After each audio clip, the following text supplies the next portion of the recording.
And we welcome back Richard Skinner, our digital sports columnist. Talk a little high school football. We'll start on the north side of the river because it is time for state for the OHSAA. And 4 teams from the area still alive will start in Division I, St. X and Pickerington Central.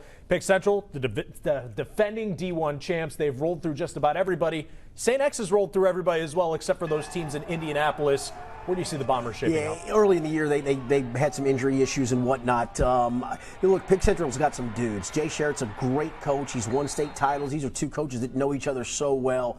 I think St. X is going to have to be on its A game, but this kind of reminds me of 2016. They weren't quite the 5-5 team that made the Cinderella run through the playoffs. This is a better team on paper than that. But, man, it feels like, look, Pick Central's probably on paper a touchdown favorite, maybe 2 touchdowns. And yet X, they keep hanging around. The last 2 weeks, they've won with defense. And I didn't know if they could do that. This seemed like an offensive team. So I'm looking forward to the matchup. Pick Central's probably better, but I ain't counting out St. X. Not a chance. And Pick Central, of course, beating Elder 21-14 last year in a pretty exciting one. In D2, we got a rematch of the state championship game a year ago. LaSalle and Massillon. Jed DeMusi from Massillon, a big Tigers fan, right? Yeah, he's a Jackson guy, though, right? I know. He's a polar bear. But, yeah, I was going to say, you can't give him Washington. Look, I think the real test for LaSalle or the team on that side of the bracket was going to be Hoban. I mean, there are people that tell me that Hoban's the best team in the state regardless of division, and they may well be. So you don't have to face them till the title game, and that's the great part. You don't have to beat them 3 times. Get through this. Don't worry about Hoban on the other side. I think LaSalle's more than capable of it. Winton Woods is really good, and they really did a job on them the other night. So I'm looking forward to LaSalle moving on.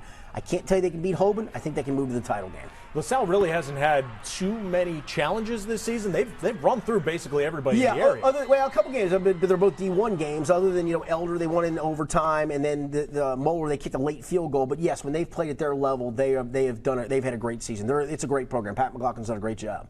Division 4, this one surprised me. Wyoming, obviously they're a great program. They've done very well. But you lose a guy like Evan Prater, and you think, okay, it's got to be a step back. They're going to reassess. But here they are in the Final Four, taking on Van Wert with their 3rd straight regional title. Another team that hasn't really faced a lot of close games. Is this Cowboys team for real? Other than the Valley View game 2 weeks ago, and I broadcast that game. I broadcast a couple of their games this year. They were down. They were dead in the water, scored a touchdown. They were back at their 30, faced with 3rd and 10 with seconds to go. Somehow went down, scored forced overtime, won in overtime.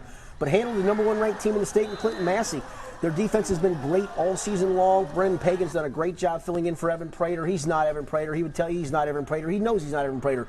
But you got him. You got Juke Mitchell. You got a defense that can fly around. I think they got a great chance. I really thought that the Clinton Massey game was kind of maybe is that the state title game? Maybe. We're going to find out here in a couple of weeks. I think Wyoming's well positioned. And perhaps the one that everyone's really interested in is Division 5. Roger Bacon. You talk about Evan Prater being Mr. Football. Corey Kiner, at least in my mind, this is his prove it. Can he take home the title again? What do you think of the Spartans? Yeah, I think that's the thing. Everybody, he's not a one-man band either. Their quarterback is really good, and he's really good. So you have to pick your poison. Do you want to gang up and stop Corey Kiner? Fine. The quarterback will go 19 of 20 and beat you that way. You want to then spread things out? Corey Kiner will beat you that way.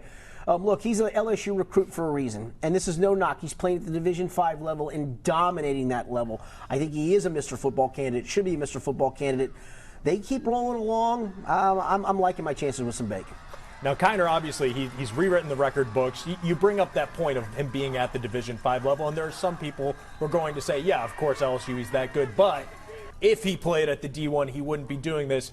Is this final run in his senior year kind of his legacy swan song? It's a great point. I think at least getting to this level, yes. If he gets them to a state title, come on now. He's got to be the guy. The numbers are ridiculous. It's double-digit yards per carry. It's 30-plus touchdowns. And, again, this is not a full season. We're kind of there now with playoff games and whatnot.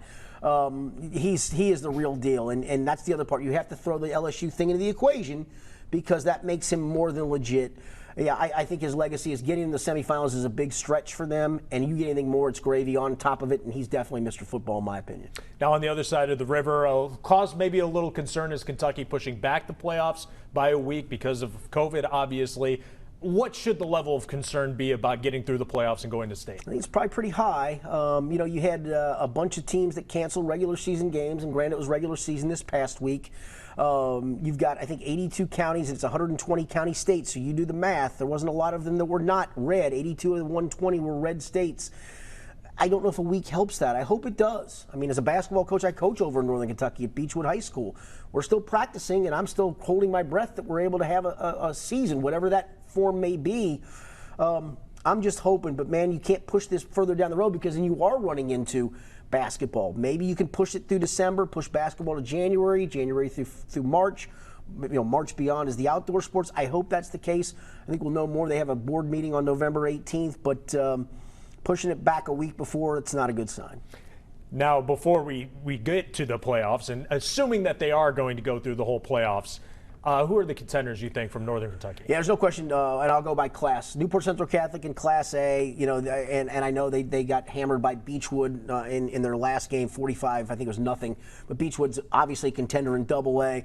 No question, Covenant Catholic in 5A. And Ryle, which has really played well here the last 6 or 7 weeks. They got off to a rough start, but they've played great. They're not on par with Trinity. They're not on par with the Louisville schools, but could they make a run to maybe, semis or regional championship? I think they can, but certainly for sure, the two are mainly Beechwood and Covcath in 2A and 5A. Newcath probably in A has a puncher's chance. Those are the main. And you only got 6 classes, so when we're talking about 3 out of 6 classes have a good chance, it's a pretty good chance. Hard to believe we're already talking state playoffs, right? No doubt. He's Richard Skinner. Thanks so much, Skinny. You bet.